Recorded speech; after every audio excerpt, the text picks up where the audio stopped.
What's going on, everybody? Welcome in to Blazers Uprise Live, presented by Sleeper, here on a Thursday night, September 18th. Today, we get to talk about some potential twists and turns that are yet to come regarding the Blazers' sale to Tom Dundon and an ownership group. What could those twists and turns be? We're going to speculate because that's the best we can do when talking about what this could be. But this was a tweet from Sports Business Radio, legitimate source, talking about some twists and turns and to watch out for some potential surprises regarding the Blazers' upcoming sale. So we're going to speculate and we're going to maybe get your ideas as to what this could mean, because who knows at this point.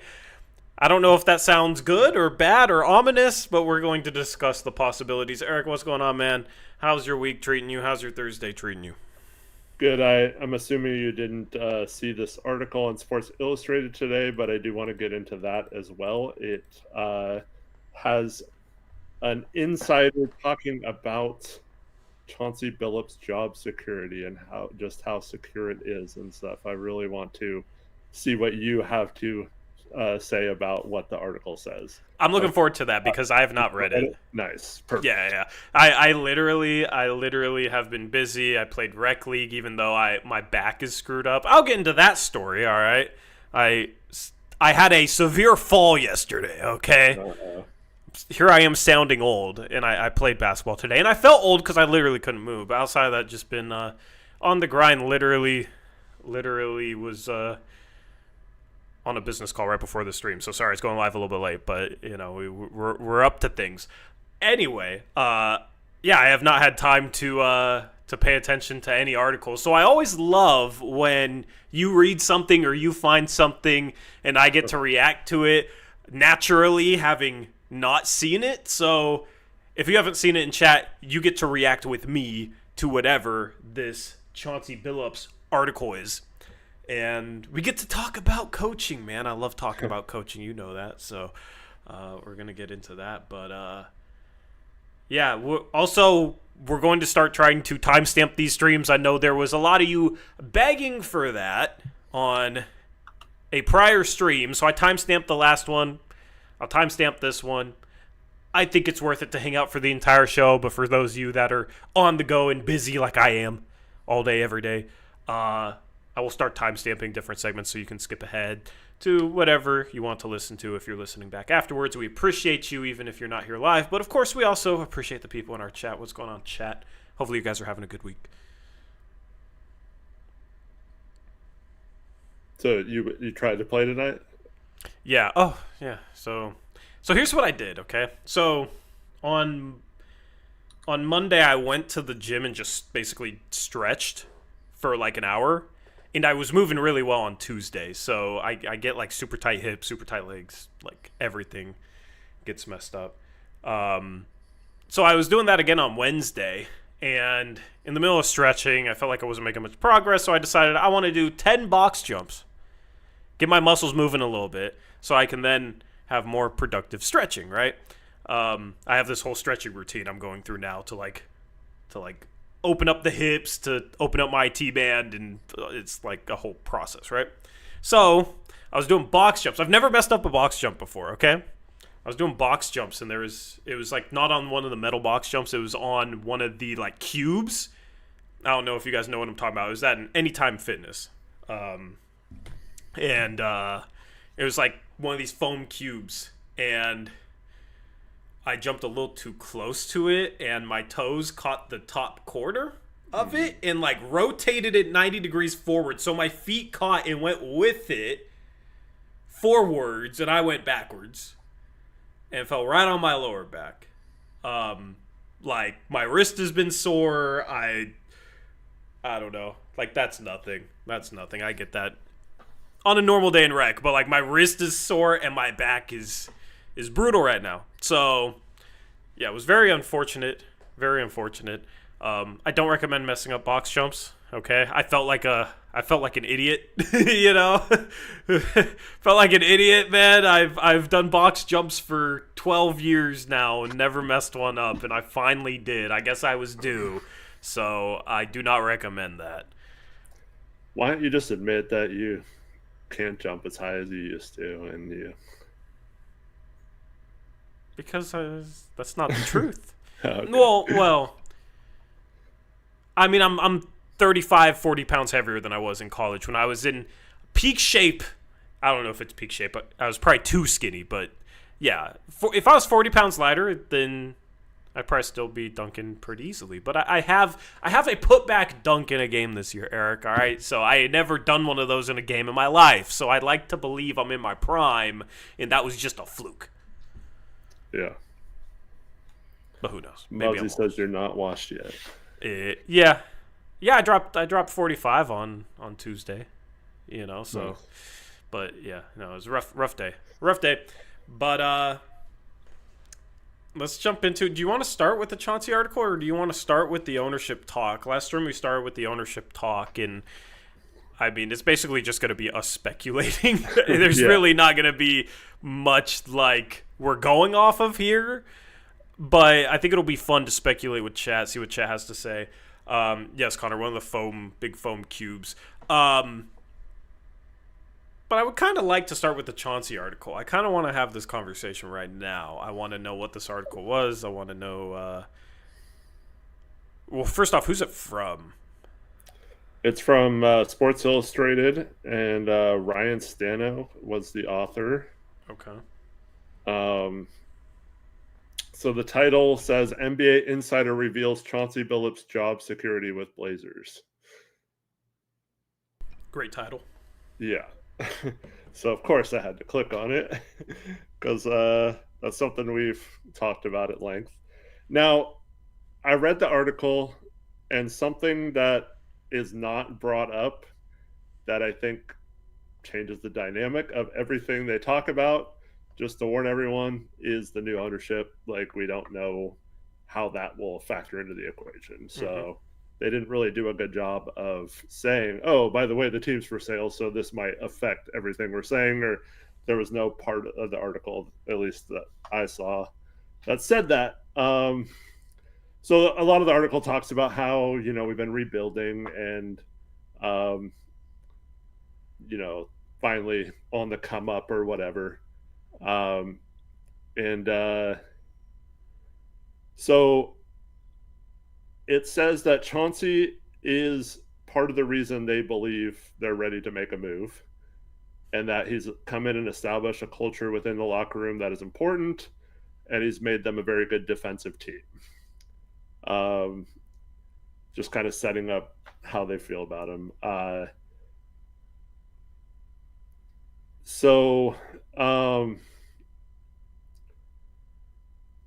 According to this article, Billups has no reason to fear for his job in the next few years. What? Yes. It says Chauncey Billups, along with Will Hardy and JB Bickerstaff, have strong job security entering the 25-26 season. Despite the lack of success in Portland, Billups and the Blazers proved growth during the second half of the 2024-25 season, and he was awarded a multi-year extension. Blazers clearly believe that he is the right man to lead this young roster. And then once they have Dame back next season, that's when the Blazers have a legitimate chance to make the playoffs. Getting there this year would be a nice bonus. At some point in this article, it says if they did make the playoffs this year, Chauncey would likely be in the running for Coach of the Year as well. It also made excuses for Billups. In his coaching career, he hasn't had many teams that were good. He's had to coach some guys who just don't have a ton of talent, and now they're finally giving him a chance to do that.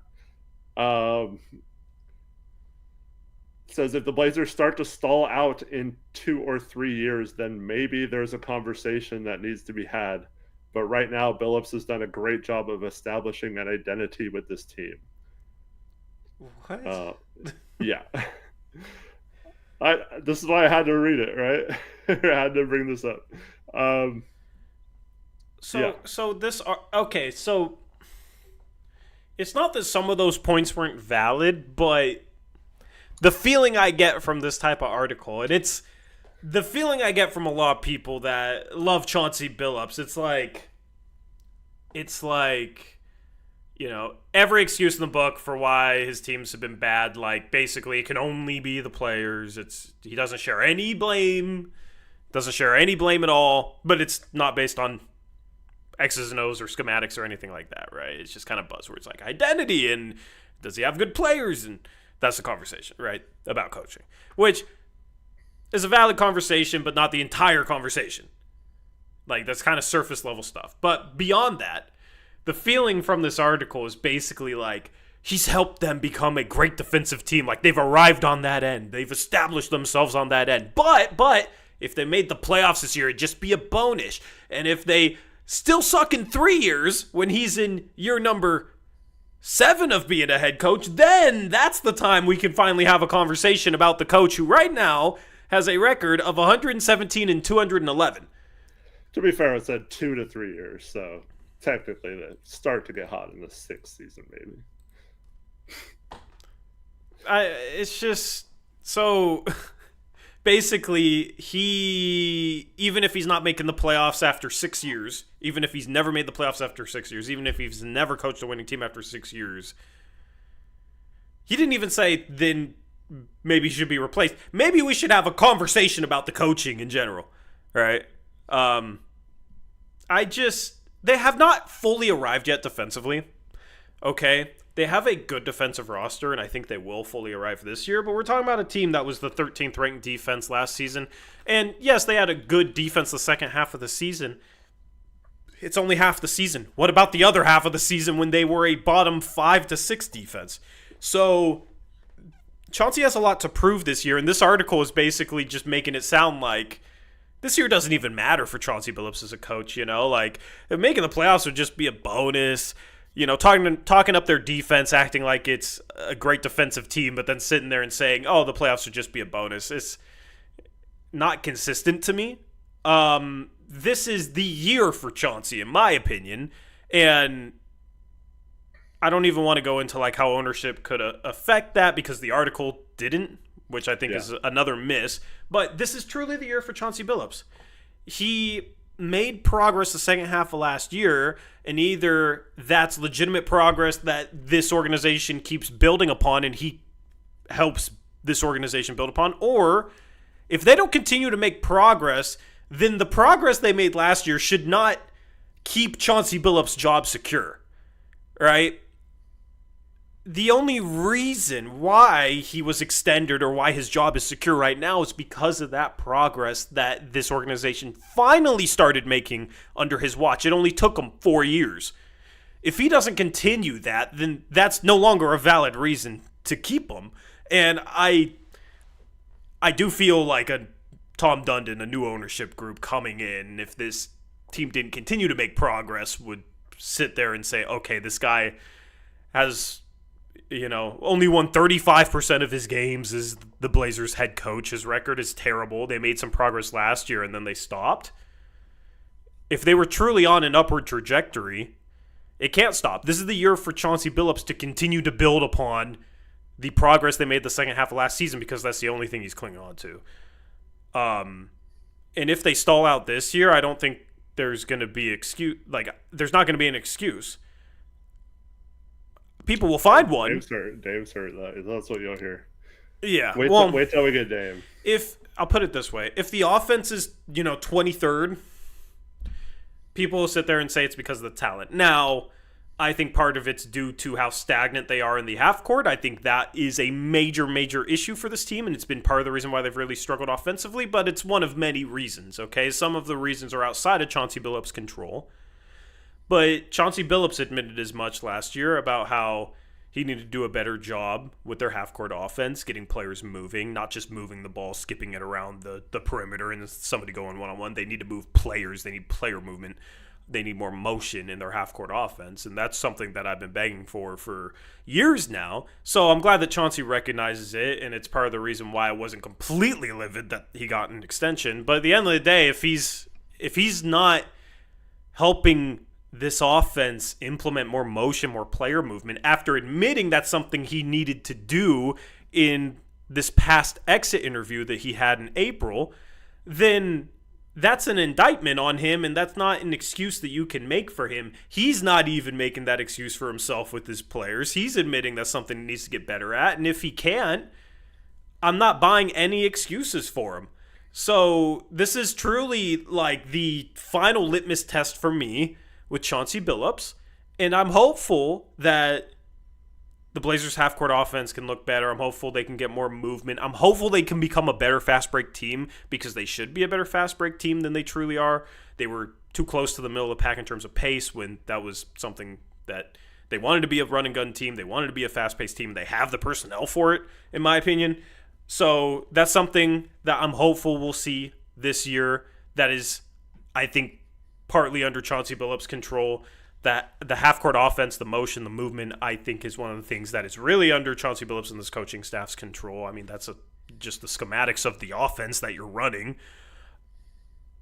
And then defensively, like, they have great personnel. They should be a top 10 team, and if they're not, then I think the only thing that can really hold this team back from being a top 10 defensive team is if he's not playing the right lineups at the right times, matchups. Let's say you have Jeremy Grant on a guard for some reason, even though you have Toumani Camara and Drew Holiday, lazily switching too much, running drop scheme against guys like Steph. That's the sort of stuff that I think could hurt this team defensively from a schematic standpoint. From a personnel standpoint, they have elite defensive personnel. But it's always funny how, when they're bad, it's, oh, Chauncey has no talent. But then when they become a good defense because they have elite defensive personnel, Chauncey gets the credit. Instead of just saying, oh, he just has good defenders. You know what I mean? So that's just kind of the bias that I don't like in regards to talking about coaching. That's my full thoughts on that conversation, Eric. I'm curious to hear yours. Yeah, to me, I never understand, and this is just an article, so it's not necessarily 100% fact-based or true. But the article does make a lot of good points. But even if every point it made in the article was 100% true, I still don't see why that guarantees any coach security that has not even made the playoffs once. To me, this is still a case of he needs to improve on these things even more this year. And if he doesn't, he should absolutely be questioned. If it is a situation where he does establish the defense right away, and mind you, we swapped out one of our worst defenders, Anthony Simons, for Drew Holiday, who's one of the best defenders in the league. So that right there should automatically prop up, even if it was going to revert back a little bit to an average defense, it should help his defense. So he's already got, and Dame being out, like we talked about, hurts offensively, but that shouldn't hurt our defense, right? So there is no excuse in my mind not to be at least a top 10 defense this year. They built their entire identity, like they talked about in the article, that identity is based around defense. And if you cannot succeed in having a defense with this personnel that he has this year, I don't believe there's any excuse. So to me, it should be a kind of a wait and see type thing with him. Either he produces this year and builds off of last year, or he doesn't, and he should absolutely be on the hot seat.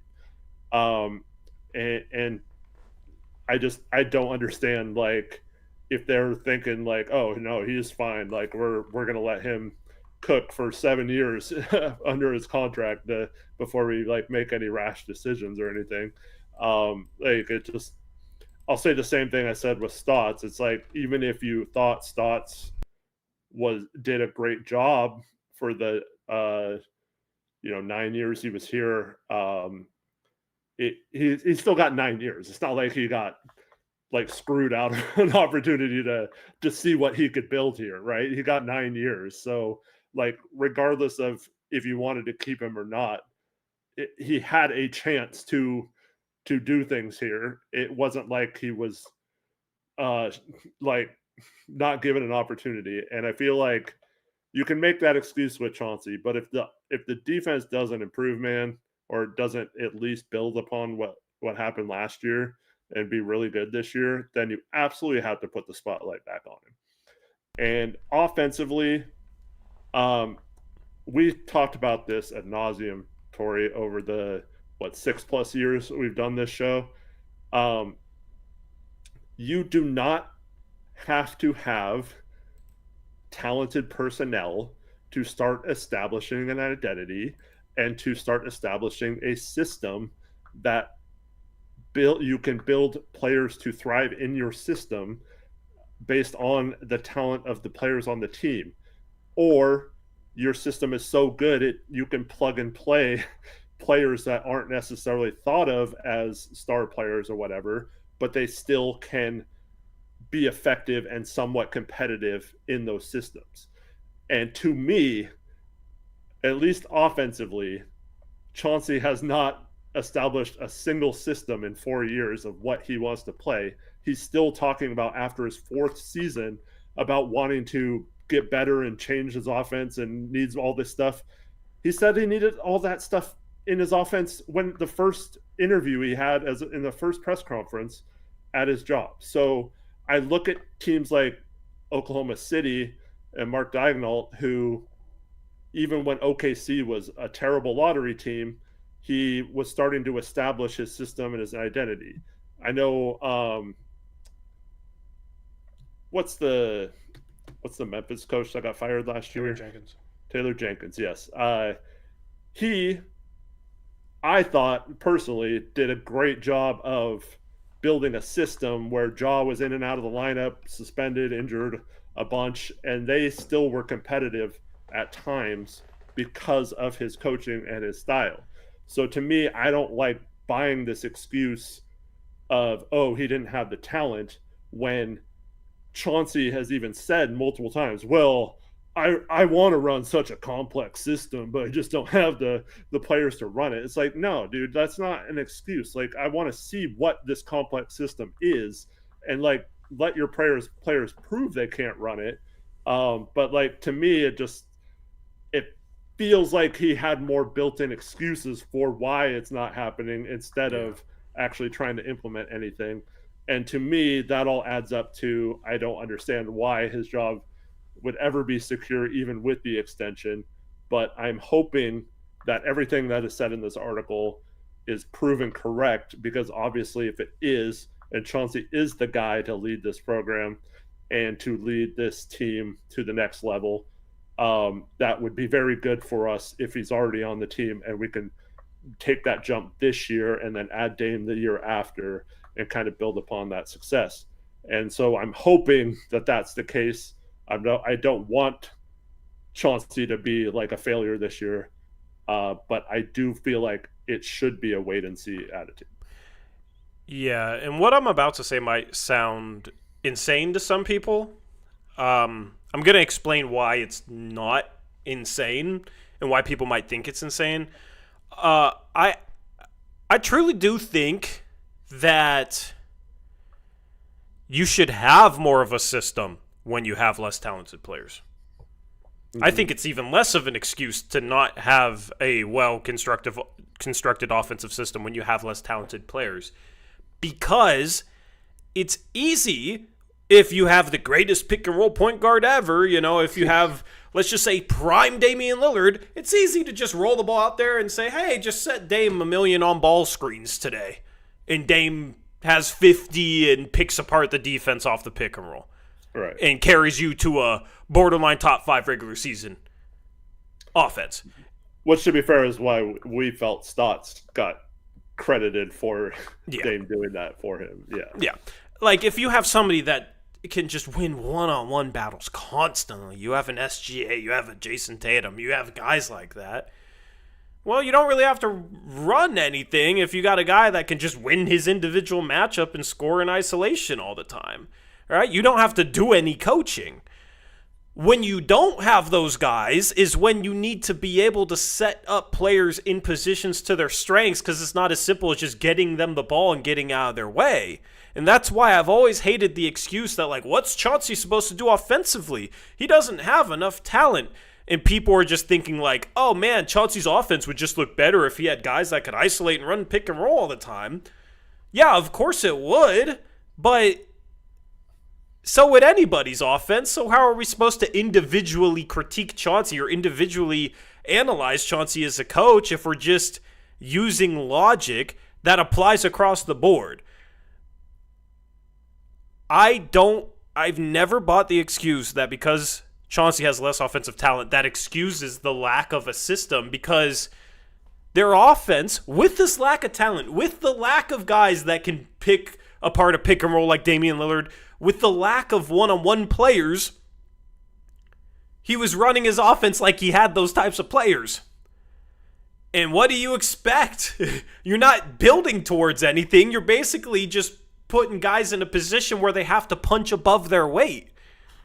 And that's not a good position for young players. I mean, sure, I guess Shane Sharp and Scoot Henderson can learn playing one-on-one in the NBA, but they can go play one-on-one in the freaking offseason, right? Like, the regular season, you're playing 5-on-5 NBA basketball. You should be trying to run a competent system. You should have player movement. You should have principles. And I'm not saying that they don't run sets or they don't move players and they don't have principles, but they haven't had enough of them. And Chauncey's admitted that. So for anybody that wants to sit here and say, hey, you're being too hard on Chauncey with these critiques, well, go tell Chauncey he's being too hard on himself. I respect him for at least admitting it, and I don't think it should be an argument that this has been a problem. It's just whether or not people want to excuse Chauncey Billups or not with this, and I just have never bought the excuses, because you can't sit here and tell me, oh, he has, Tamani Kamara offensively, who's just a role player and has some young guards and blah, blah, blah. That means that they have to play a ton of isolation basketball. They have to be stagnant. Okay? The dribble handoff story that go towards half court instead of towards the basket. Yeah. 3-man weaves, like they have to run that because they're not that talented. And then at the end of the shot clock, somebody has to create an isolation. And see, look, the offense is bad. What could Chauncey have done? It's just completely backwards to me. Now, people believe that Chauncey has, basically no control of the offense if he doesn't have enough talent, because they'll see a young guard make a mistake. They'll see Scoot Henderson make a bad read driving into traffic and turning the ball over, and it's like, see, that's a young guard making a mistake. But it's funny because a lot of the situations leading up to that is Scoot gets caught with the ball, nobody's moving, and he's having to create an isolation to try and figure something out, and he's trying to force something against a completely set defense, and then he makes a turnover. What was the initial situation? He's isolating, which you're going to have to isolate at times in NBA basketball. So, like, this conversation is not fully black and white, and that's where I feel like it gets taken too often. But at the end of the day, if you have young guards and you're just constantly putting them in situations where they have to create against a set defense, they're gonna make a ton of mistakes, partly because they're young and partly because they're not being put in an optimal position by their coach. Both can be true. So the offensive conversation, you guys that have watched us since we started the channel, is definitely a nuanced one, and that's why you can, the water can get muddy when having these sorts of conversations.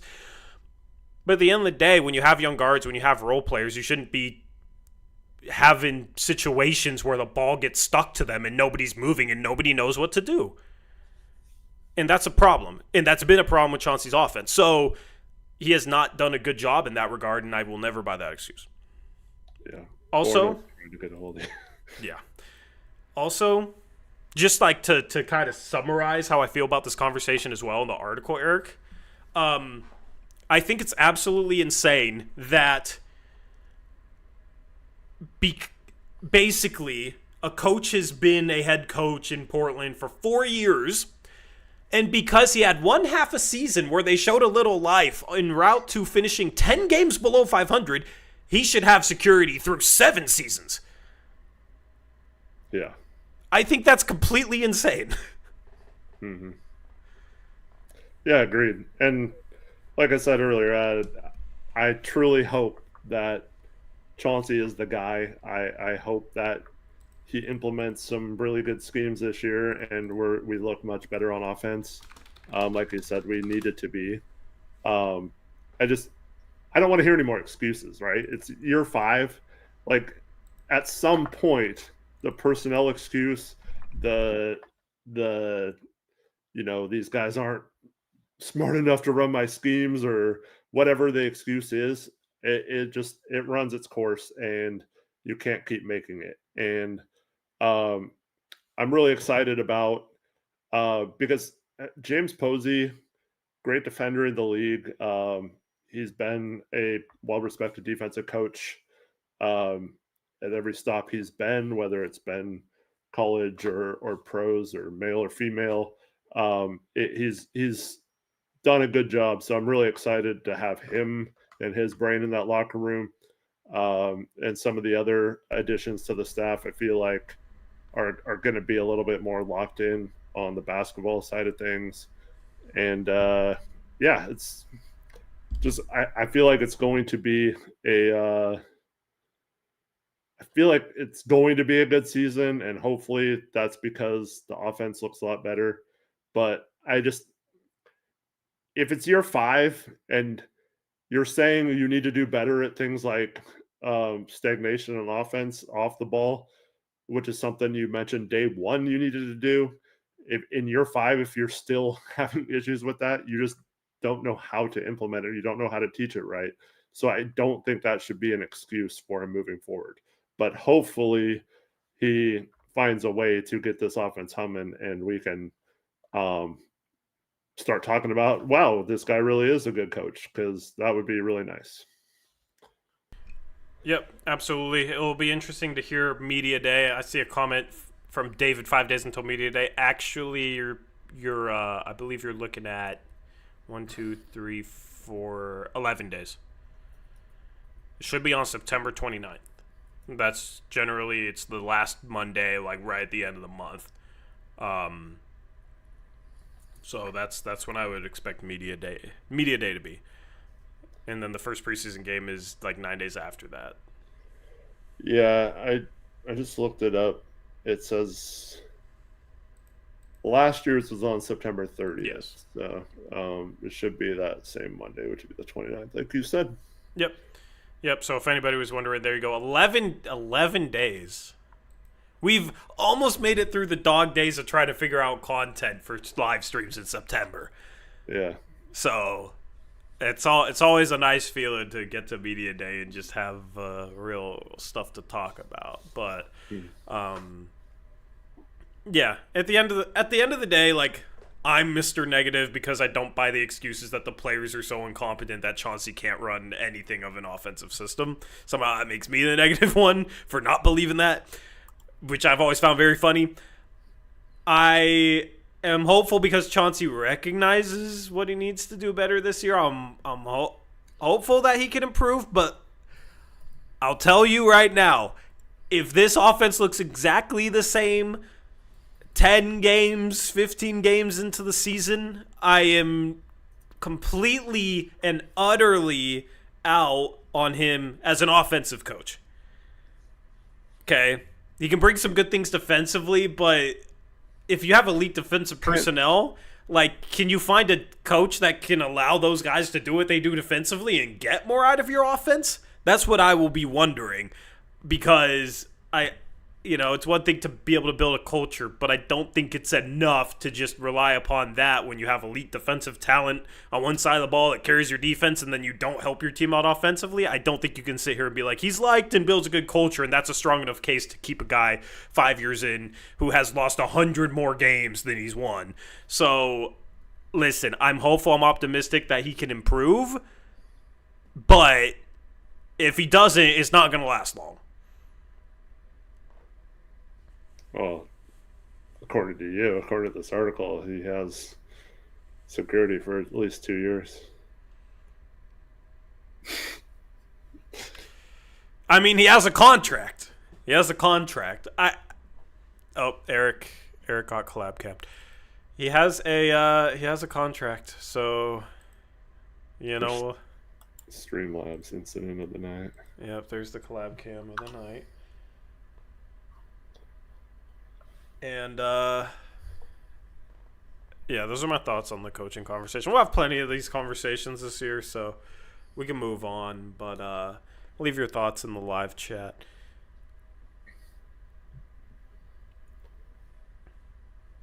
Marv says, I missed the last stream, so I just want to go on the record to say I'm a big Donovan Clingan fan. Love his game.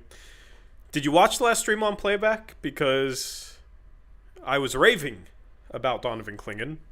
So I don't know if that's what the comment's from. But if you didn't and you left that comment, then you would love what I said about him last stream. Minimum Poll says the West is just so ridiculously tough. It would take two of Denny, Scoot, or Sharp to take a big leap in order to make the play-in, in my opinion. See, I've been on the record saying they could finish 11th and it's still like a successful season. If they win a few more games and get better offensively, and like if the West is just that tough, it's just that tough. I just don't like the notion of like acting like they've arrived defensively and Chauncey's like gotten this team to the point where like he deserves 3 more years of job security, and then in the same vein sitting there and saying the playoffs are just a bonus, and you know, maybe if they stall out in the next 3 years, then we can have a conversation about them. I think that's contradictory. So,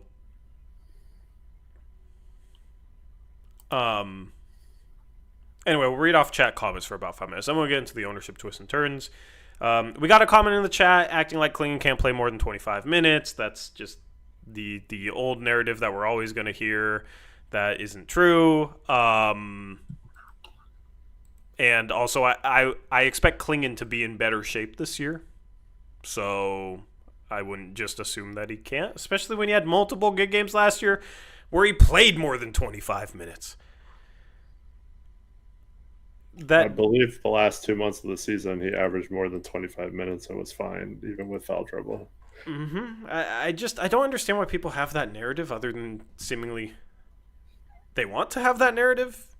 I don't understand what it's based on. It also directly coincided with us becoming a top defensive team the second half of the season. No, that was Chauncey.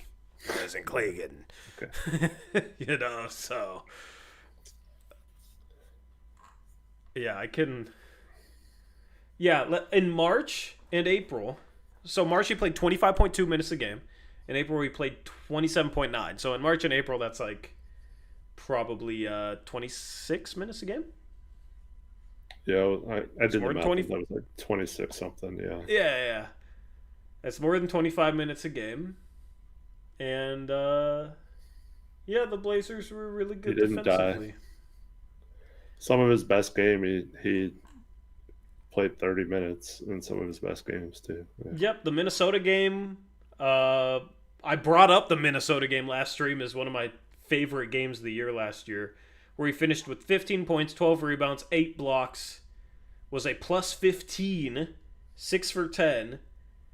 That was his first career game playing more than 21 minutes. He played 31 minutes. Nice. And that was his best game, almost a triple-double with blocks.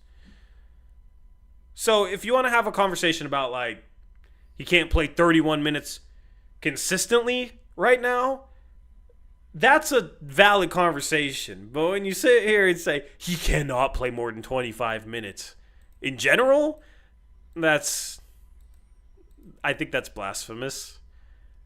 And I think he's going to prove to you that he definitely can. And he's sitting here saying he's not going to play significant minutes, I think is also kind of silly considering they just bought out DeAndre Ayton and did not bring another center to start. And they're obviously, literally, they have a rookie center, a raw rookie center, a center that cannot stay healthy, and Donovan Clingan. Oh, and Uprise.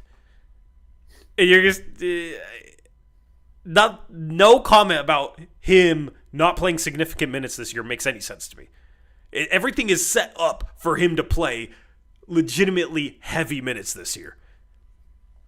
He's the starting center going into the season. So for somebody that has that opinion, can you tell me why you have this opinion? I would honestly love to know why you have this opinion. Is it just eye test? He looks tired on the court? Like, please explain to me where this opinion comes from, because I just truly don't understand it, and I would love to know. We have 4 centers. Yeah, I just listed them. You think Duop Reith's going to play significant minutes? You think he's going to factor into the rotation? You think Robert Williams? I mean, even when Robert Williams was healthy last year, they still would only play him 15 minutes a game. Young Hansen is raw and probably won't factor in immediately. So, yeah. Oh, we did talk about this last stream. The more we get from Young, or the better he looks. I do think it could be a split, but I just don't know. Hansen is not he's not the same type of defensive impact player Clingan was. Yeah. And I think that's going to limit how much he gets on this floor with the defensive identity and stuff. So even if he's really good offensively, I don't think he's going to like get to a point where it's like, oh, we have to split these guys 24 minutes each, So I think Klingan's defense will make him play 28 to 30 minutes. Hansen should get a chance to get some of the other minutes, but I don't know. It's just going to depend on how he looks. For some reason, people treat Clingan like stamina just decreases 2% every minute he plays. Because there's a comment, got to keep him fresh for the end of the game. There's a comment in chat. It's like, okay, you can rest him from 9 minutes left in the fourth to 4 minutes left in the fourth and have him fresh for those final 4 minutes. And he could still play 28, 29, 30 minutes, right? Like, you can start him first 5 minutes, get him a 5-minute rest, play him 5 minutes, get him some rest, and then play him the final 5 minutes. That's 15 minutes a half, right? With 2 stretches of 4 to 5 minutes of rest. That's honestly how I would do it, Eric, with Clingan. You could make the case that playing him a little longer stretches might be better for his cardio. I don't know, but it's not as simple as just like every minute he gets more gassed, he can't recover. Well, during the season, I definitely think they should. I mean, what do we have to lose? Like, push him, and that'll help him build his stamina. Make him play 30 minutes a game, whether he's struggling out there or not. I mean, you don't want to push him to the point he gets injured, obviously, but like, I mean, he's not going to get injured playing 30 minutes a game versus 28. It's not like you're playing him 40 minutes a game or something. So just, push him a little bit. That's how he gets in shape. That's how he'll build up that endurance. I always like the pitching analogy in baseball. It's like you limit how many pitches all these guys throw, and then they can't throw more than 100 pitches in a game, right? They can't throw a complete game because their bodies are only used to throwing a set amount of pitches every time they go out there. Whereas it used to be, they used to throw them until the arms fall off. And I'm not saying one way is good or one way is like better or whatever, but that's how you like build up your pitch counts and your stamina and stuff. So I just feel like you gotta just throw him out there, and he might get in foul trouble. And obviously injuries could play a factor, but as long as he's healthy and he's got to learn how to keep out of foul trouble too to become the defensive player he could be. And so I would just force him some minutes with how much he impacts the game, and just see if you can get him in better shape to where he's not getting tired at the end of the game. Yeah, absolutely. Also, even if he is tired, doesn't mean he can't be a productive player. Like, I feel like this conversation is just never really on point. If he's a little tired at the end of the game, he can still play defense, right? He's already a guy that's not going to be the fastest guy in transition, even if he's fresh. Okay, and he's so big that even if he's a little gassed, he can still have a monumental impact anchoring your defense. He can still go out there, set screens. If he gets open dunks around the rim, he can still dunk the ball. I mean, he's 7'2" with a 9'7" standing reach. So I never feel like this Clingan conversation is on point with like he can't play more than 25 minutes, or like he gets can't get him gassed at all. I just disagree with it. But yeah, like, if you want to say 30 minutes a game, that he shouldn't be playing over 30 minutes per game on average, I think that would be tough on him.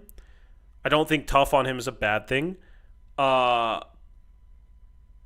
But that's a different conversation than like, oh, he can't play 30 minutes in a game at all because he's done it before.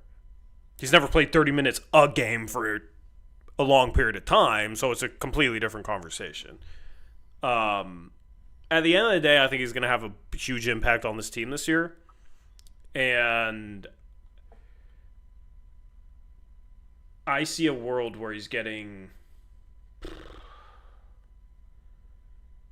assuming he's not in foul trouble, I see a world where he's getting 28 to 30 minutes a game at the start of the season. And Robert Williams gets the other 18 to 20. I don't think Young Hansen will be in the rotation outside of maybe like random little spot minutes like Ryan Rupert got at the start of last season just to see what he does. I think you could see Clingan get 29 minutes a game, Robert Williams get like 16, and then Young gets like a 3-minute stretch. And then if Young plays well, then maybe it's into Robert Williams' minutes a little bit. Maybe he's into Klingan's minutes a little bit. I think Young's playing time as a rookie will be more situational opportunity with one of the two centers around him going down for a game, hopefully not a long period of time, and foul trouble. That's where he's going to get his opportunities. I don't think they are going into the season planning to play Young Hansen 15, 20 minutes a game. And that's fine. That's not an indictment on Young. I know a lot of people are super hyped about him. I'm excited too, but he's a 20-year-old raw rookie big man with a lot of upside long term. So, anyway, Brody had a quick question. Do you see any players on this roster that aren't currently projected in the rotation to improve enough to be a part of the rotation other than by default?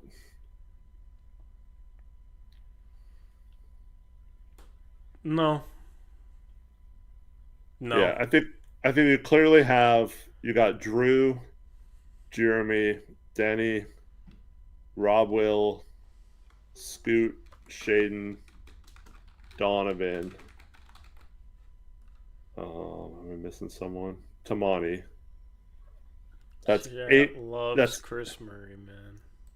That's 8 for sure. Thibault makes 9 because he's probably that next guy who's going to get rotation minutes. Yeah.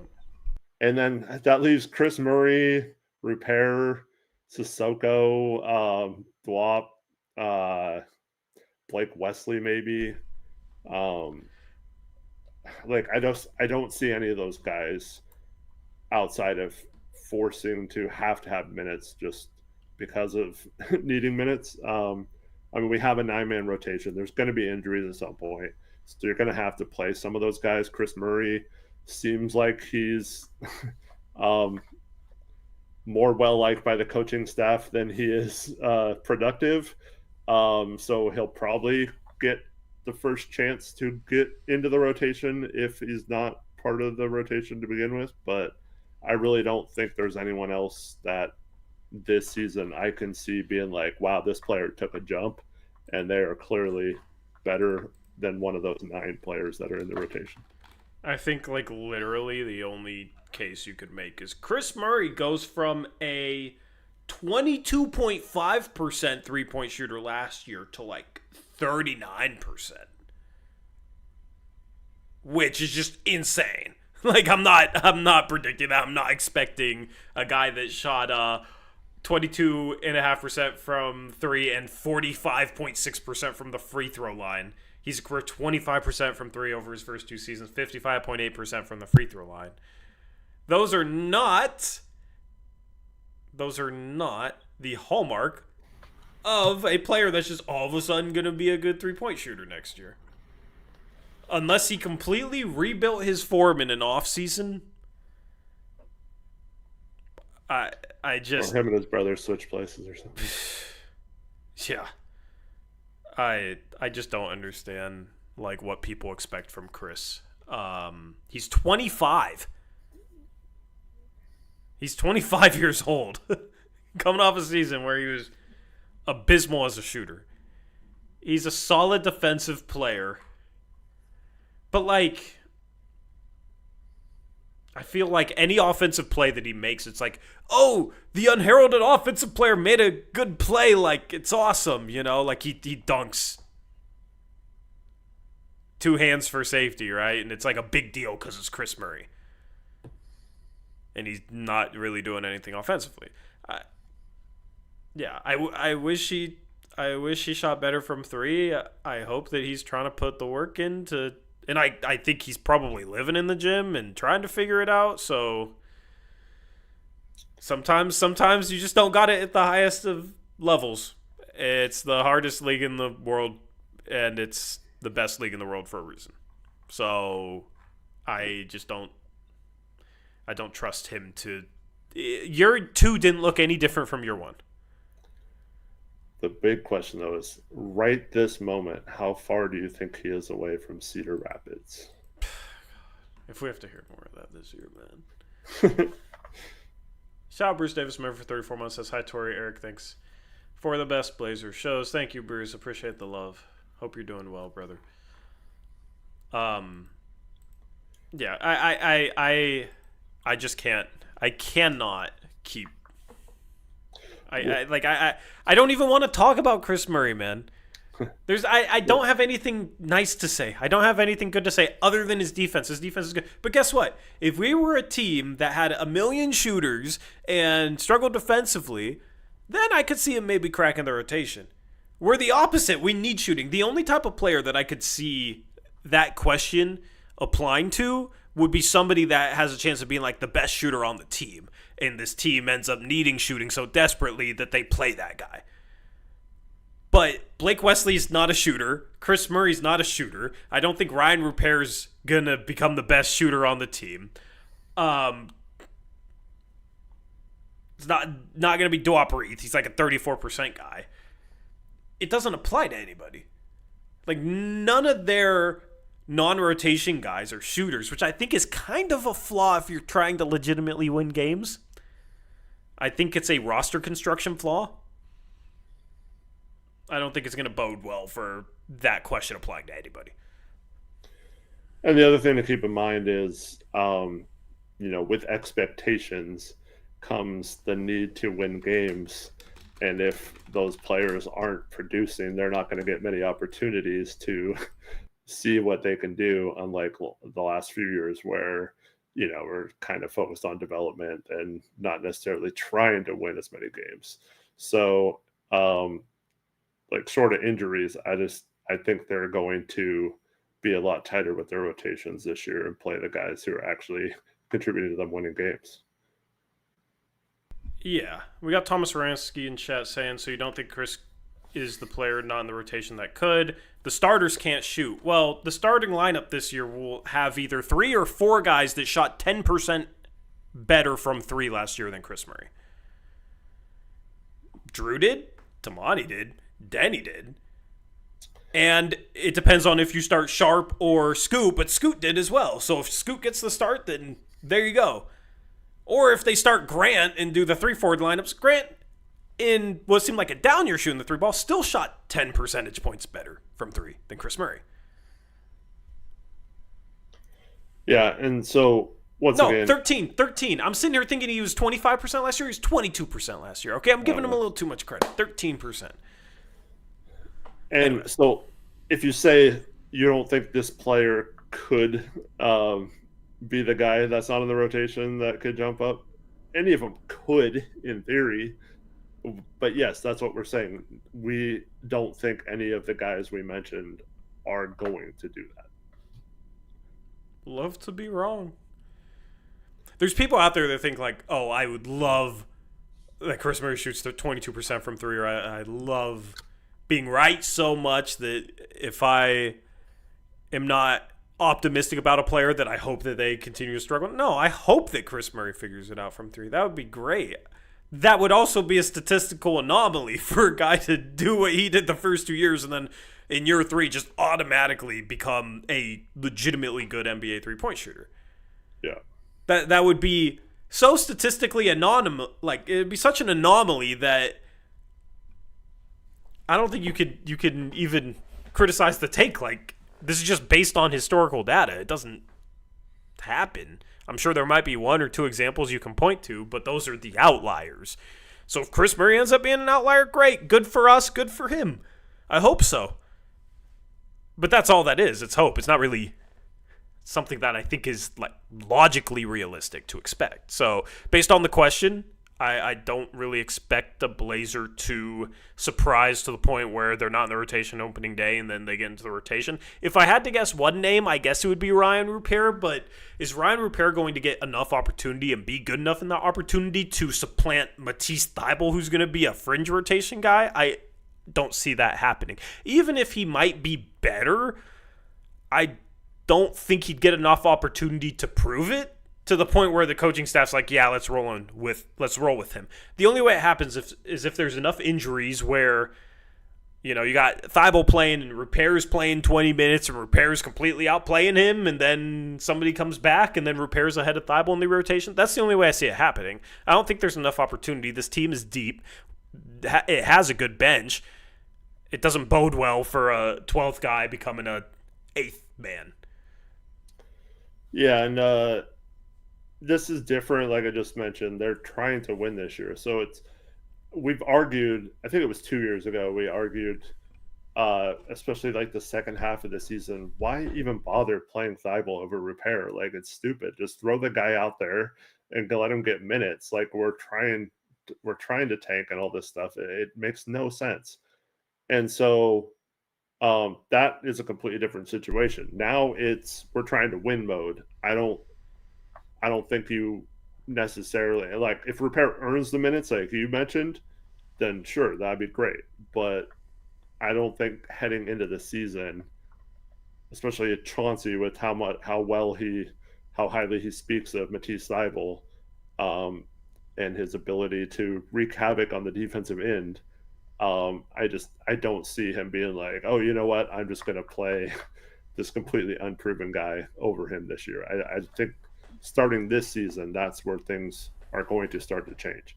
And maybe at some point, if they're completely out of the race and decide to pull the plug again, then maybe we can talk about that. But in the spirit of the question, I feel like it has to be like, if this team is like taking a step from last year and like somewhat fighting for at least a play-in berth. Yep. And to summarize the Kris Murray conversation here, you know, people like to talk about the little things that he does well, which he does some little things well. But you know who else did some little things well? Jabari Walker. Do we even remember who that is? He's on a two-way in Philadelphia right now. I mean, a lot of people liked him, but yeah. Yeah, but that's what I'm saying. It's like the most realistic thing is it becomes the exact same way with Kris Murray, where he becomes a journeyman, like maybe doesn't get his fourth year picked up and then goes on a two-way to some random team. You know, people like the little things that Watford did. Watford was a fun player, and he even improved his three-point shot before the Blazers got rid of him, and the Blazers got rid of him for nothing. Why is Kris Murray any different? You know what I mean? It's just the route it's going. He's going the Trendon Watford, Jabari Walker route. And Jabari's last year even improved from three. What did he shoot last year? Now, a lot of it was based on going like 5 for 5 against the Celtics or whatever he was. 6 for 6. 6 for 6. Right. Yeah. But he was upper 30s. So they still just let him walk. Didn't care. Did not care. So we'll see what happens with Kris. He's just one of those guys. It's like, you know, I don't think it's good enough, and I'll vocalize that, and people will feel like I'm being too hard on him. But this time next year, nobody will be talking about him, unless they pick up his option, which it'll be interesting to see what they do there. But that's how I feel like it's going to go. I would love to be wrong once again. As a fan of this team and him being a player on this team, I would love for him to double his three-point percentage. I'd love for him to shoot 45% from three instead of the free throw line. Anyway, let's talk about the Blazers sale. So there was a Sorry, let me timestamp this for the watch afterwards crew. Okay, see, I'm showing you guys some appreciation right now. Also, I'm just stalling because I thought I had have the the tweet ready and I didn't. All right, Eric, read the tweet. All right. So this is Sports Business Radio.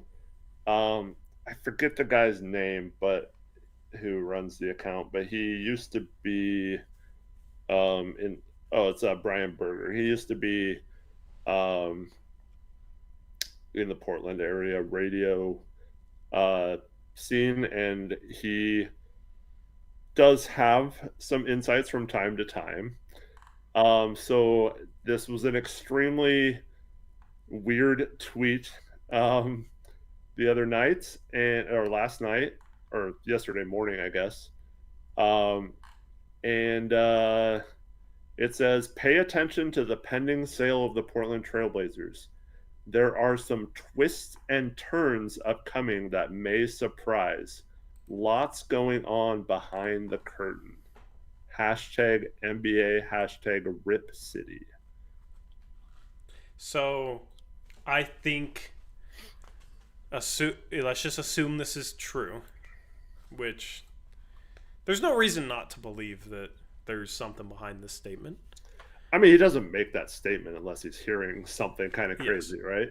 Yes. So I think there's two different categories that this could fall into. Okay? And you can let me know if you think there's a third category. Let's just start off with like the type of thing this could be referencing. Then maybe we can get into details. Also, before we start, chat, if you have any ideas, please bring them. Please let us know, because I'm kind of baffled by this. It's a speculation session, okay? Yeah.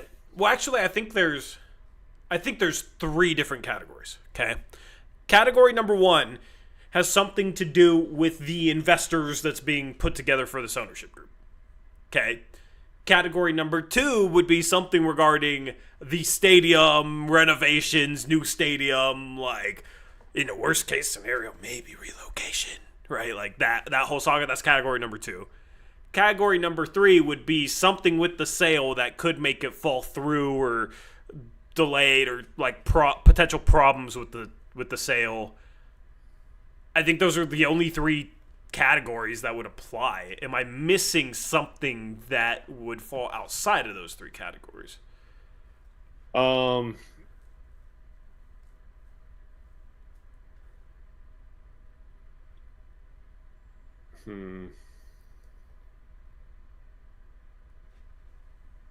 Did you mention like it could be like a very familiar face, or like I guess you did kind of mention that, but like investor group, like part of the ownership group. Yeah. So like I see Burt Gold buying his way back in. That would have fallen into the first category. Yeah, I mean, I was trying to think of ways, because I don't know, when you think of twists and turns, like I don't necessarily see him saying that if it's like a super positive fun thing, like, but it could be. So like I guess I don't know, something that doesn't involve investors but is really cool, like maybe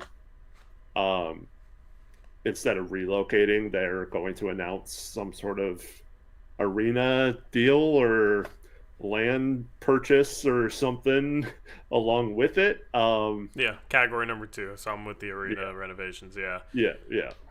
I think those are like the two most likely. Something to do with some part of the ownership group, or something to do with the stadium renovations. I don't really see what else could come, but I mean, twists and turns, surprises, who knows, right?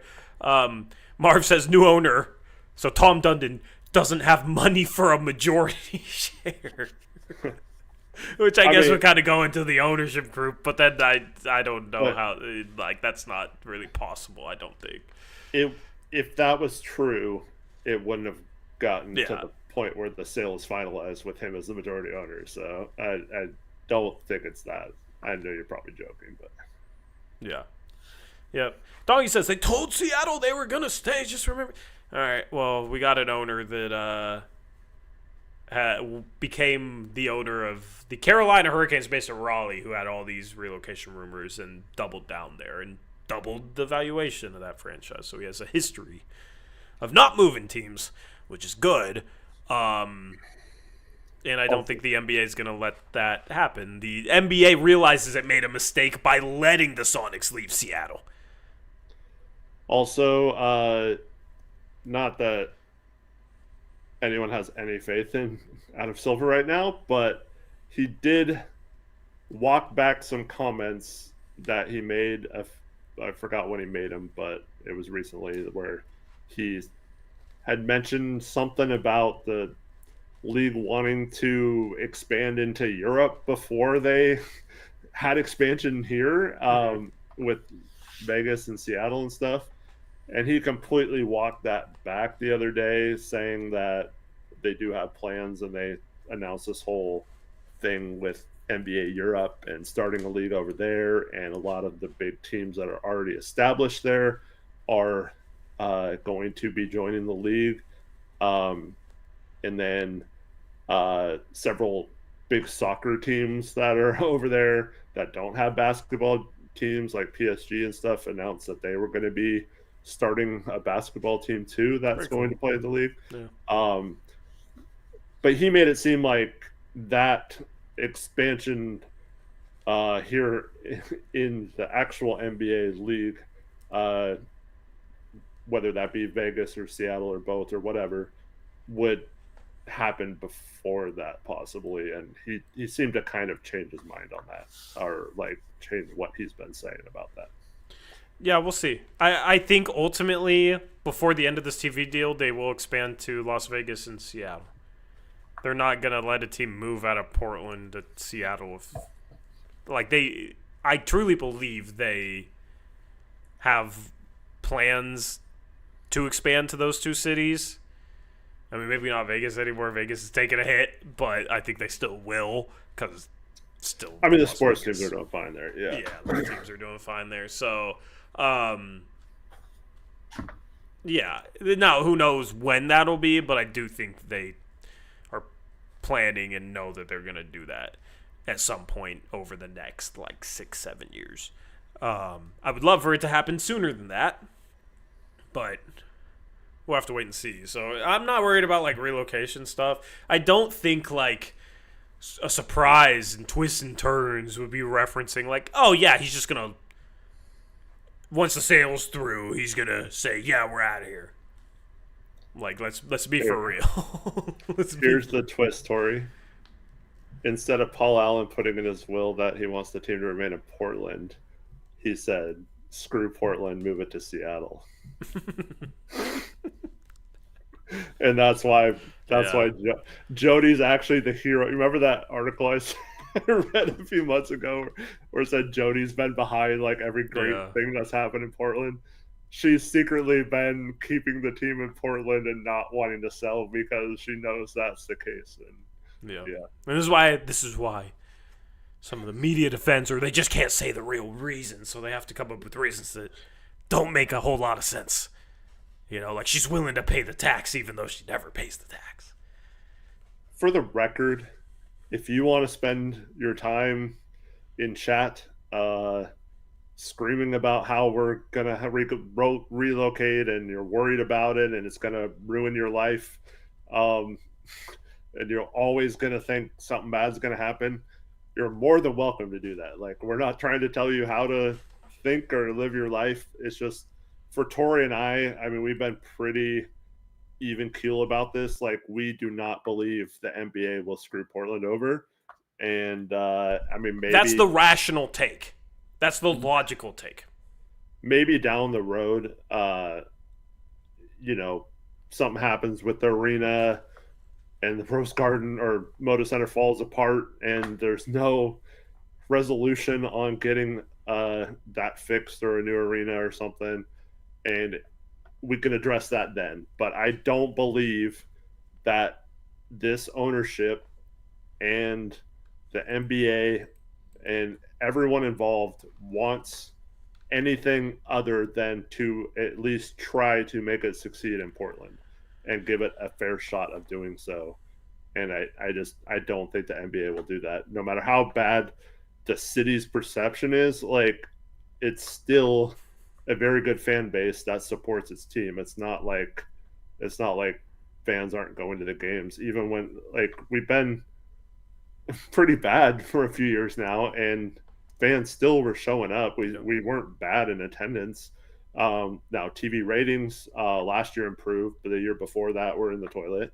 But in terms of going to the game and supporting the team in person, those numbers were still pretty good, in relative to the league. Yep. And I will say once again, you're kind of an asshole if you're coming in here trying to tell us our team's going to get taken away, okay? The team that we cover. All right, the team that I grew up with locally. Like, you're kind of an asshole if you're coming in here trying to convince me of something that would be so awful for me. Like, you don't need to. You can think that, but you ain't going to convince me of it. And if you're trying to, it's kind of effed up, man. It's a little effed up. So, anyway.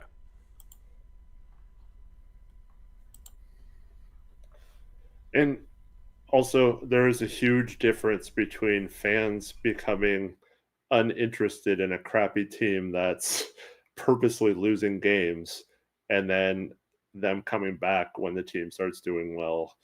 And I'm not saying there should be fair weather fans, but it's not like if the Blazers make the playoffs here, it'll be like dead in the arena and like, oh, no one cares about this team anymore. That it's only because there's no reason to watch the game when they're starting like CJ Ellaby and trying to lose as many games as possible so they keep or get as many ping pong balls as possible. Like it's just not accurate to say that, because even through that, like I said, the attendance numbers relative to the league are still pretty good, considering the team hasn't had much to be excited about outside of that second half run of last season.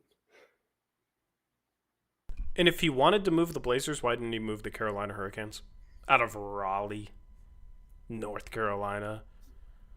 Why didn't he move them if he was so hell-bent on just taking a team and moving him where he wants to go? Because that was a rabid fan base with a huge hockey town backstory, like history. The history of hockey in Carolina is just crazy. So, yeah. They were already in relocation rumors, and he did not relocate them. So, anyway. I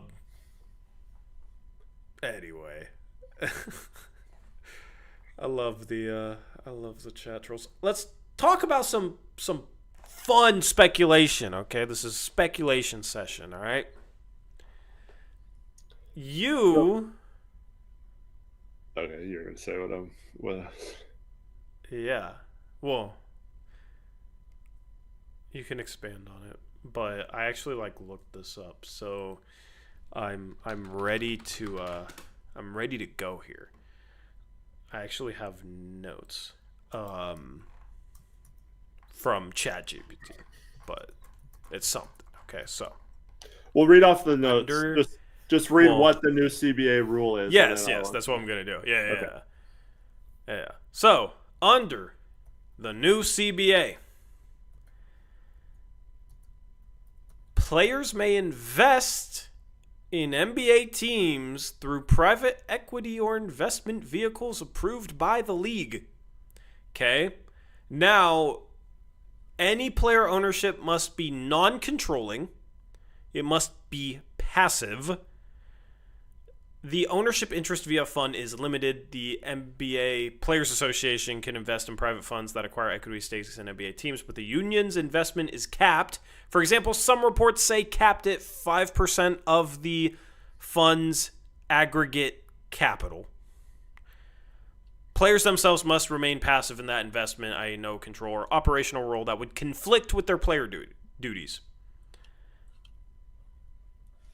So, this was part of the new CBA, which also allowed player investments into related areas like sports betting companies, fantasy sports, cannabis, and CBD products. There's some restrictions to it. So essentially, like, the ownership stakes must be in compliance with these rules, like, must be disclosed. There's security and labor law considerations. And the CBA doesn't allow the player's ownership to be outside of, like, the approved fund or, like, vehicle structure is what you can call it, unless, you know, like, this is basically just a bunch of, like, legal jargon. The short story is NBA players can have an investment in an NBA team as long as it's non-controlling and passive and through an investment fund and a small enough amount. So with that new rule, I am very hopeful that the twist and turn is that Dame will be part of this group and will be getting whatever what is it, 5% of the team or whatever. And I believe the rule is it's set up to where when the player retires and is no longer a player, I think then they can use their ownership stake to become, like, basically, I mean, they would never be a majority owner right away, but without buying a majority of the stakes, but they would be then set up to become ownership once they retire as a player, and be an active role in ownership that way.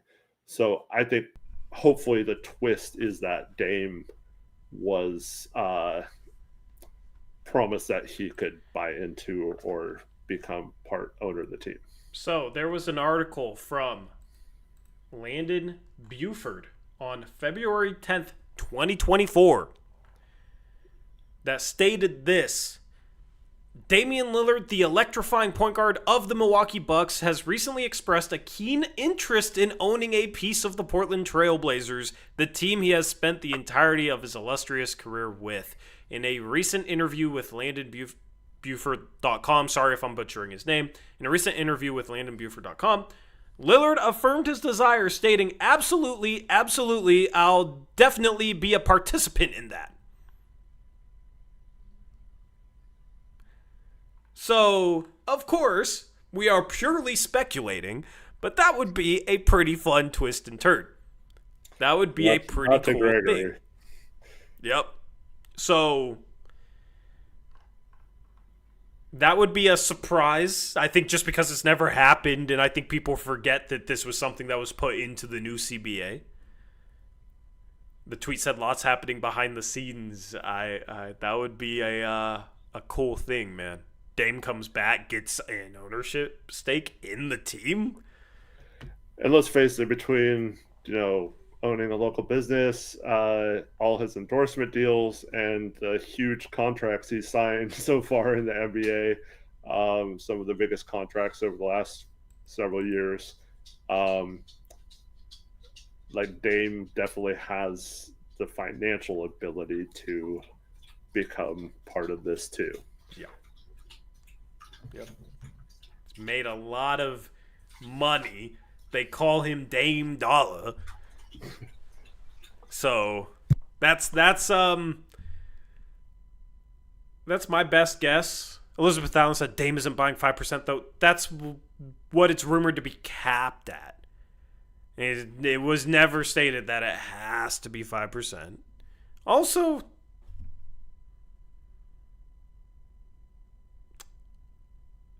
I don't know.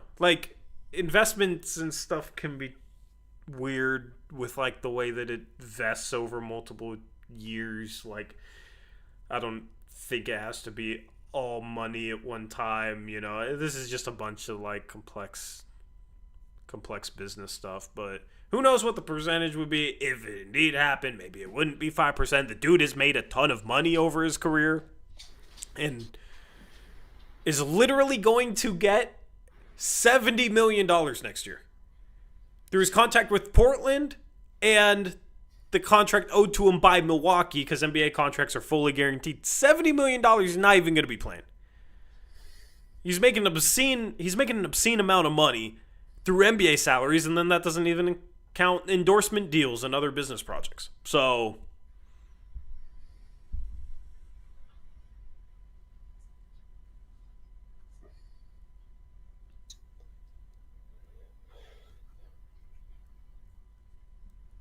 but yeah, I didn't say that it had to be 5%.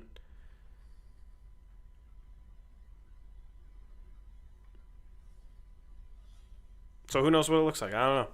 I don't know what that would look like, but I'm hopeful that's the twist and turn. That's just one guess. I don't really know why this tweet would be a thing if it was just like, oh yeah, they're going to have another random investor. I feel like that's the only investment group type of thing that would be a twist and turn and a surprise. Would be something like that. Any other random rich person is just going to be like, whatever. Oh, we might get orange chicken in Moda Center. Like, that's the conversation. That's not a twist and a turn. Although, orange chicken from Panda Express can take you on some twists and some turns. I don't think it has anything to do with, like, relocation. I think it would be maybe something regarding the stadium. And so, like, I'm kind of going through the categories here. I think it's either something regarding the stadium or something like Dame. Or like a surprise notable investor, I guess, if, you know, like Mark Cuban, I guess, would be a surprise twist and a turn if there's something there, which he turned down already because he only wants to be a majority owner. Tom Dunn actually brought it up with him. That was a recent story. So, you know, like, but somebody notable, I guess, could be applicable to the tweet as it was tweeted. I don't really know what else this could apply to, Eric. I do wonder if they're going to somehow keep Jody involved. Man. God, dude. If I can't get rid of Bert freaking Cold with this sale. Yeah. Hopefully that's not. At least he won't be the controlling owner. I think Tom Dunn would get tired of him. Yeah. But maybe I'm coping. Yeah, I keep trying to think of what it is. Like, maybe there's something in the sale that, I don't know. I mean, you wouldn't have to promise it stayed. Like, I don't think there's any way to, like, legally make them stay in Portland, but maybe there's something like that. I just don't think that tweet was written as something that would, like, apply to that, though. Because why would that even need to come into play, assuming he's not, you know? Maybe Dundon met Cronin and Chauncey and hates their guts and is going to get rid of them like the minute he takes over. The minute he has the power to fire him, he's going to fire him. Yeah. Yeah, is that going to be the report? Tom Dundon plans on firing Joe and Chauncey, but they will start the season because the sale's not final. See, like, that's more unrealistic than Dame being part of a fund that purchases some stake, some equity.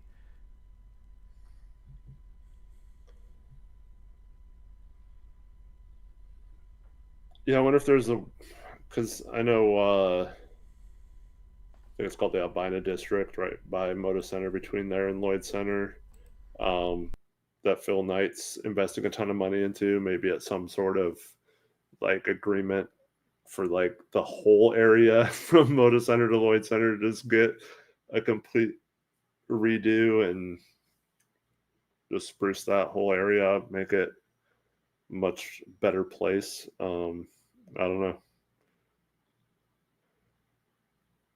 Yeah. I think that's a legitimate guess. I think that's maybe the most realistic thing is, like, part of the sale. With part of the sale comes the legitimate plans. Which would be fun, and that kind of goes hand in hand with what he's done in Raleigh with the Carolina Hurricanes and investing money around that. So that would be cool. I'd be happy with that as well. I'm hoping something positive. I feel like it probably would be something positive.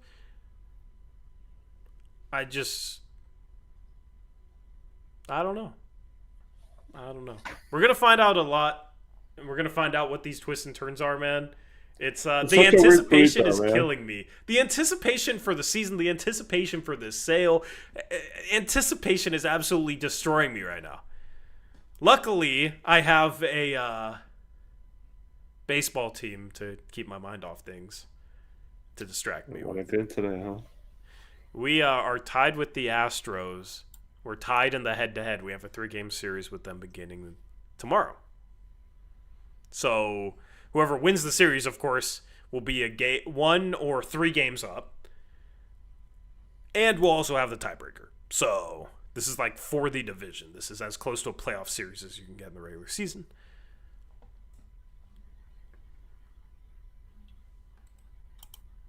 So go Mariners. And you guys actually have a legit chance of not only winning the division, but possibly passing some teams and getting a bye or a more favorable matchup. Yeah, give me a bye, man. That would be as far as I've ever seen them. I've never seen them win a divisional round game. I've seen them make the divisional round. That's it. So if they had a bye there, that'd be as far as I've ever seen them go before. Which would be kind of cool. It would be a vibe. I'm locked in, man. I'm locked in. My Reds are kind of struggling, but they are still just 2 games behind the last wild card spot if they could somehow find a way in. Yeah. Yeah. That'd be cool. I mean, the Mets are trying to give it to you. Their collapse has been insane. But, yeah, so this is like the biggest regular season baseball series of my life. So I will probably tweet about it. For you Mariner fans, follow me on Twitter. Follow me on Twitter. Also, I might as well bring this up now. I plan on doing some playback stuff for Blazer games this year. Nice. All right. So I met with I actually got to talk to Sam Esfion. I'm going to butcher his last name. Esfion. I don't know how to say his name. You know what I'm talking about? Esfiandri. No, I did not say that right. I feel bad, but he's like the guy at Playback. He's like a big NBA guy on Twitter. So got to talk to him. Cool dude. It was a cool experience, and discuss like Playback and what we can do with Playback for our channel. So if you don't know what Playback is, it's basically somewhere where you can go, and if you have League Pass, and I'm trying to figure out if you just have Blazer Vision, if you can access it through the Blazers Vision sync with League Pass. But essentially you can come and watch the game with like my commentary or Eric's commentary like synced up with the game, and watch the game with us, and actually like be able to watch the game with like our commentary on it. So that'll be cool. I think Crushables already does that with some stuff. I'm not sure, but want to do some fun stuff there this year, and that'll be enjoyable. So shout out to Playback. And Tori, do you have access to Synergy? No, I don't know. I don't know much about like what access levels Synergy has. I've never really looked into it. Honestly, a lot of times people just bring me stats, and I will bring them up. Bring them up on stream if I find them interesting enough. But Eric, speaking of interesting, are you ready to grade some parlays? Yes, let's do it. Okay. So this was from last stream. Let me replace this with my parlays for Sunday. I didn't do a parlay today. unfortunately. But I have 3 for Sunday. Okay. First one, we have Bijan over, basically Bijan getting a TD. So over half anytime TD. Baker Mayfield over 1.5 passing TDs versus the Jets. Bijan's going against the Panthers. And then Kenneth Walker over 68.5 rushing yards. Mostly because I'm playing him in fantasy and I traded him in the middle of week 1. So I just feel like he's going to go off against me. This is $7 to win, $31.86 with a 30% boost. Grade it.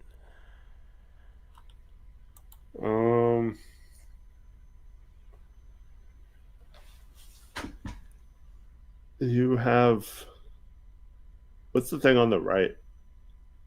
What? What's that down arrows on the right?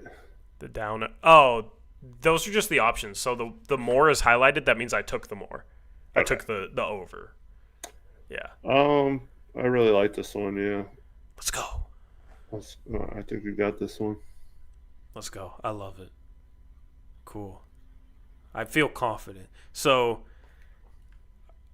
I'm putting the 30% boost on that one. This one, I think I'm not going to put the 30% boost on, which makes this a $15 bet to win $56. And this is just a 2-leg parlay.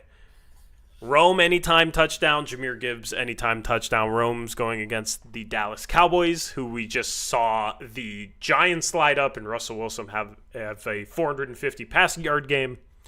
And then Jahmyr Gibbs, he's going against the Ravens. I think that one's a little... I actually think Rome might be more likely, if anything, even though he's the wide receiver. He had 2 touchdowns last week, week one, and he's going against Dallas. I love that matchup. But, yeah, TDs for both those guys, $15 to win $56.25. Yeah, this one, I mean, I like both of those players, but something tells me Adunze is not going to score a touchdown just because... Like, I don't think he's going to score a touchdown every week, obviously. So I feel like it's probably a little higher, or worse odds because he's scored 3 touchdowns already. And I would say maybe this week he doesn't get one, but we'll see. So, and especially with picking the more and the less, depending on the likelihood, the more might be 1.6 times and the less might be 2 times, right? 2 times being better odds. So, that's, 3.5 times 3.75x. Yeah, that's not a bad odds. Yeah, I feel decent about that. Maybe I should put the boost on this one because I haven't actually submitted these yet. I wanted Eric's feedback. I think I might put the boost on this one because it's a higher bet. So the boost would give me more, the 30% boost. That's a rocket ship. I'll just advise you that the first one is a guaranteed win, though. Yeah, but the boost only gets me an extra $6. Yeah, true. So, and here's a good thing about the profit boost that they give you on Sleeper. You can reuse it if you don't win. So maybe it's fine if I put it on something a little bigger, and then if I lose, then I can reuse it. Yeah. You basically get it, I believe, until you win. So it's, like I said, I love Sleeper's promos. My third one, this one's a little different. We got Rookie Parlay Eric. I didn't even realize these were 3 rookies until just now. Rookie Parlay. Ashton Genty, less than, no touchdowns, going against, I believe that's Washington. Alec Iomanner, who's starting to look really good for Tennessee, more than 35.5 receiving yards. And then Quinshawn Judkins over 42.5 rushing yards. He looked really good in limited action in his first NFL game last week. I think he had 61 on 10 carries. And that is 10. Or no, there was a fourth one in that. What was the fourth one I had? Did I not get it in the screenshot? Bummer. Based on those 3 picks, do you like that parlay, though? I mean, I kind of like it. I feel like Genty's going to break out sooner than later and have a big game. But, I mean, I don't think it's bad to bet against him until that happens. I did catch part of the Titans game because for some reason, our local affiliate here in Portland chose to show the Rams Titans game over any other game, that 10 o'clock window. Uh, so I did end up watching part of that game, and yeah, it looked like him and Ward had a good connection. So I like that one. Junkins is tough for me because you don't know how his body's going to react after finally playing after a while, and I think he missed all the training camp, right? So yeah, but he was super efficient. Yeah. Looked good. Yeah, looked good last week. So hopefully he's healthy and gets that dub for you. So you know what the fourth leg I want to add to this is Tyler Warren over 48.5 receiving yards against the Titans.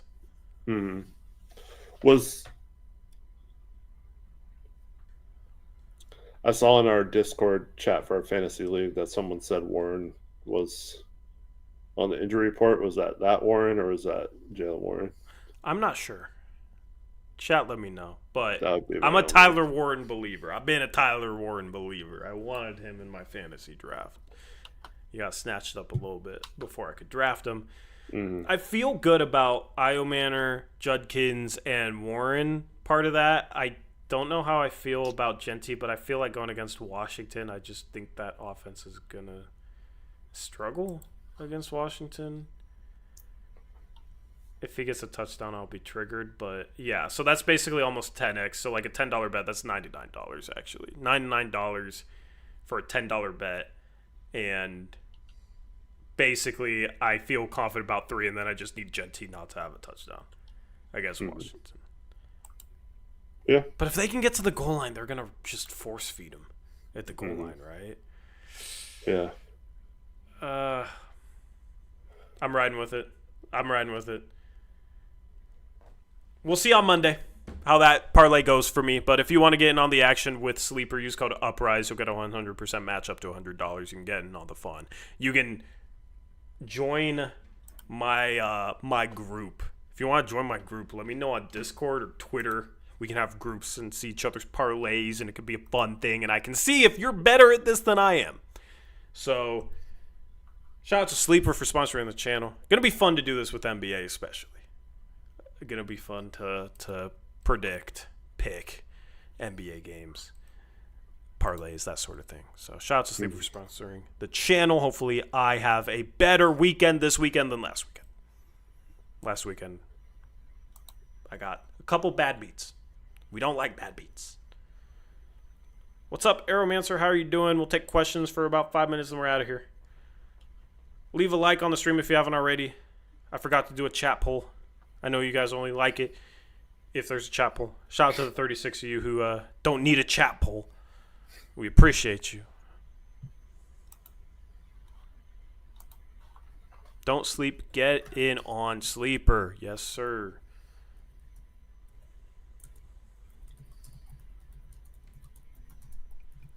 And if, let me know in chat if you've watched any other channels that have like an overlay like this, okay? Let me know if there's any other channels you've watched where you've seen this overlay before. Because that would be cool. Considering it's my overlay, so... Eric says, "Don't sleep. Get in on Sleeper." Yo. Never sleep. Never ever sleep. We got 2 mods in here at one time. We got Connor and we got Arrow.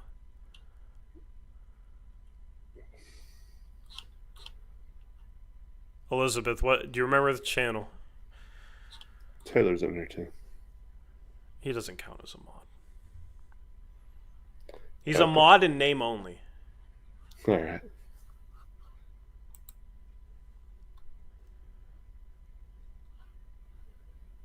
Oh, yeah, Basketball Bulletin. Got you. Good channel. Shout out Basketball Bulletin. Shout out Trevor.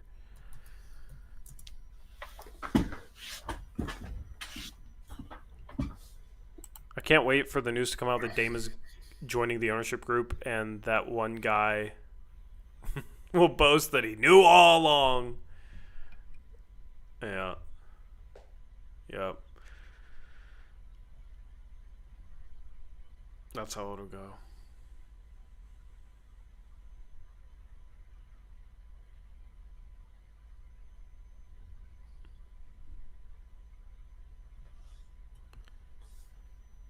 Do you use Photoshop to do that? Yep, Photoshop for everything. I have to use Canva for some stuff I do for my job with like pitch decks and stuff, and I just barely understand Canva. It's confusing.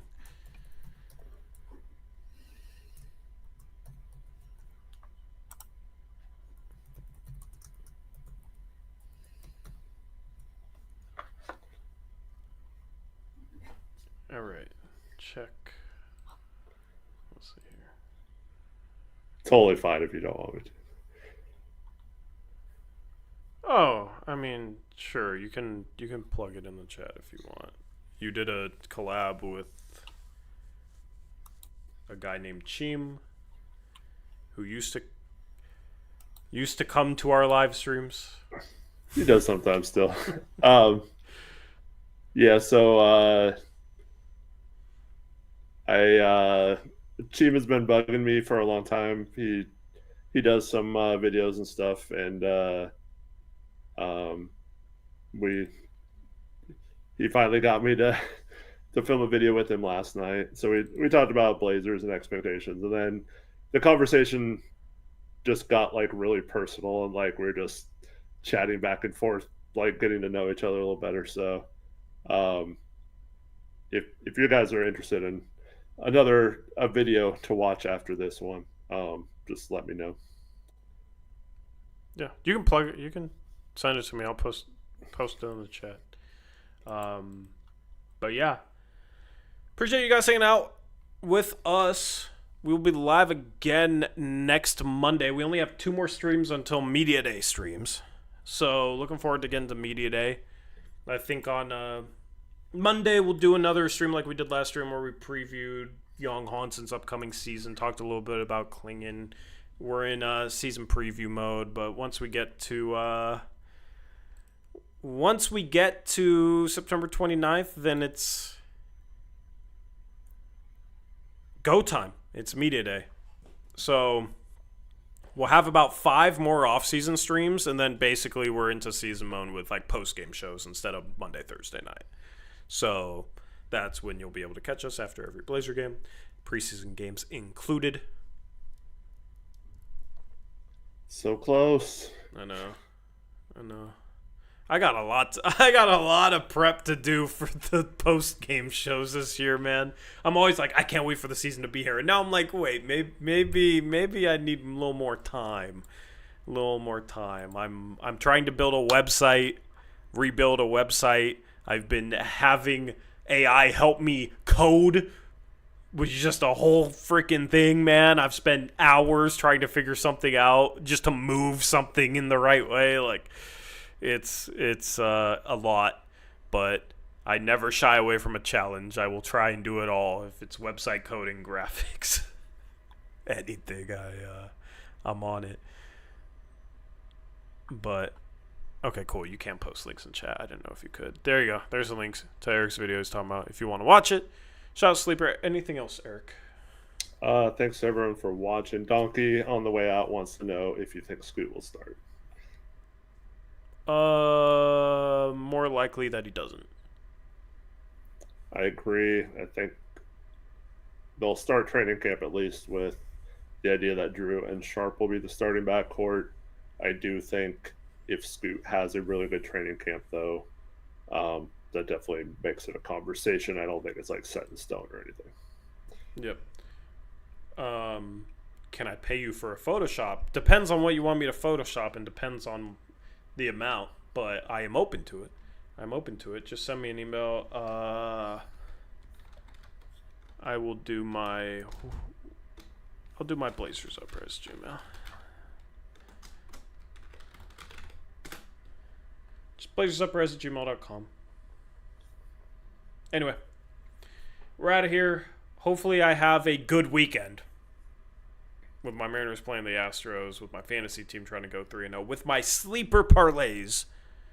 And I'll report back on Monday. Hopefully you guys have a good weekend. Hopefully you're here to join us on Monday and let us know how your weekends went. And hopefully they go well for you. We're out of here. Have a good rest of your Thursday night. We'll catch you next week for the final week before Media Day. And until then, as always, peace out. Go Blazers!